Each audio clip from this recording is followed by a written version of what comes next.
नमस्कार, मैं पुष्पांजलि सिंह। आप देख रहे हैं प्रवासी एक्सप्रेस। आज हमारे साथ मौजूद है अनिल राव जी, जो कि एक मुद्दे को लेकर मौजूद है, जो कि जिम खाना क्लब में हो रहे घोटाले को लेकर है। सर, क्या कुछ मामला है? देखिए पुष्पांजलि, मैं घोटाला नहीं कह रहा। आज हम एडमिनिस्ट्रेटर हुड्डा साहब मैडम के पास गए थे, जो हुड्डा डिपार्टमेंट के मैडम है एडमिनिस्ट्रेटर। उनके पास गए और उनको बताया कि 5 साल पहले आप लोगों ने पहले भी टेंडर किया था, और जिस बेचारे ने वो बीड लिया था, बीडिंग लिया थी, उसका कितना नुकसान हुआ और जिमखाना का नुकसान हुआ। आज आपने ऑनलाइन टेंडर तो निकाल दी, लेकिन कहीं इसमें मुझे पूरी स्मेल लग रही है कि ये फिर लिटिगेशन में जाएगा। इसलिए किसी दूसरे बिडर को और नुकसान ना कराएं। आप ऑनलाइन टेंडर कराया है, मगर इसकी कुछ शर्तें ऐसी है जिससे जो बिडर को, जिसको मिल जाएगा टॉपर को, उसके 15 साल तक तलवार लटकी रहेगी। वो कुछ भी पैसा कमाने की तो छोड़िए, वो सामान छोड़ के जाएगा। मैडम ने मेरी बड़ी ध्यान से बात सुनी। मैंने कहा कोई भी बड़ा टेंडर जब भी होता है तो उसके प्री बिडिंग मीटिंग बुलाई जाती है। आपने मीटिंग तक नहीं बुला रखी। एक गलती लग सकती है, लेकिन आपने तो डॉक्यूमेंट पे लिखा हुआ है कि नो मीटिंग नहीं बुलाई जाएगी। इसका मतलब आपसे कोई अनजाने से गलती नहीं हुई। उन्होंने माना कि यस, हमें प्री बिडिंग मीटिंग बुलानी चाहिए थी। उसके बाद मैंने कहा आपने इसमें डाल दिया 12 फंक्शन सरकारी होंगे।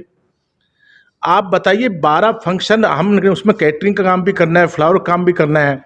यदि आज हमने 12 फंक्शन क्लियरिटी नहीं दोगे तो हम तो खाली उस दिन वेन्यू तो दे सकते हैं आपको, उसके अंदर फूल कौन लगाएगा, खाना कौन बनवाएगा, कितने आदमी खाना है। कल सीएम साहब आए तो 5000 कुर्सी का अरेंजमेंट भी हो सकता है। हम उस 200 बाई 300 इस हिसाब से प्लान कर रहे हैं। तो मैंने कहा मैडम ये सारी क्लियरिटी चाहिए। दूसरा, क्योंकि पहले ये लिटिगेशन में जा चुका है, तो आपने ये टेंडर बड़ा साफ सुथरा सारी कानूनी राय दे के बनाना चाहिए था। दूसरा दे दिया उसके अंदर कि टेम्परेरी स्ट्रक्चर होना चाहिए। आपने टेम्परेरी स्ट्रक्चर तो कर दिया, साथ में लिख दिया कि कंक्रीट नहीं होगा ये काम।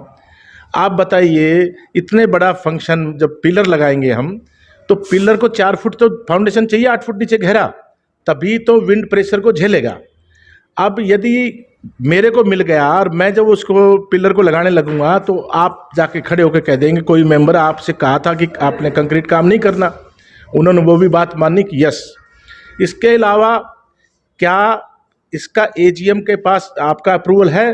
क्योंकि जिमखाना क्लब में मेंबर्स हैं, मेंबर ने अपनी वो मेंबरशिप ले रखी है, तो उसका एक रूल है कि उस मेंबरों की एक मीटिंग बुला के कि हम इस जिमखाना को अब किराए पे देना चाहते हैं, और यदि वो जनरल बॉडी मीटिंग में पास हुआ है तो कोई स्टे नहीं हो सकता। चौथा, मैंने कहा आपने लिख दिया इसके अंदर कि 3 साल का जो भी मतलब हाईएस्टर होगा टेंडर में, मान लो उन्होंने 1 करोड़ रुपया मिनिमम माना है कि 1 करोड़ रुपये से ज़्यादा जो ज़्यादा होगा उसका हम देंगे। मैं मान के चलो 3 करोड़ में उठ गया 1 साल का, 3 साल 9 करोड़ किस लिए चाहिए? कहते ये हमारी पॉलिसी है। तो आप पॉलिसी तो ये टेंडर के हिसाब से 1 साल का आप किराया ले सकते थे, और 2 साल की आप बैंक गारंटी दीजिए, हम बैंक गारंटी दिख के देंगे। आपको 9 करोड़ 6 करोड़ की बैंक गारंटी दे रहे हैं। तो उन्होंने कहा नहीं, ये हमारी फाइनेंशियल पॉलिसी है, इसमें तो मैं आपकी बात से सहमत नहीं हो पाऊंगी। मैंने कहा मैडम तो ठीक है, आप हमसे एफडी ले लीजिए, दीजिए हम इंटरेस्ट, आप इंटरेस्ट क्यों लेंगे? उन्होंने कहा कि इसमें आपकी मदद नहीं कर पाऊंगी।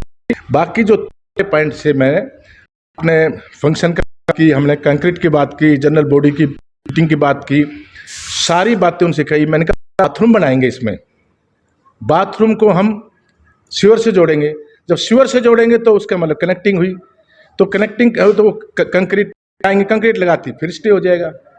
तो 20% का डिस्काउंट हर मेंबर को चाहिए। फिलहाल आप लोगों की क्या कुछ मांगे हैं जो सरकार से आप मांग रहे हैं? ये मांग सरकार से नहीं मांग रहे हम मैडम को। ये लीगल टेंडर निकल चुका है, उसमें हल सोल्यूशन ये है कि जो हम उन्होंने प्री बिडिंग मीटिंग बुलाती, तो जो बात मैं आपको बता रहा हूँ हम उनको बताते, और वो उसको शुद्धि पत्र दोबारा ठीक करके दोबारा ऑनलाइन डाल सकते हैं।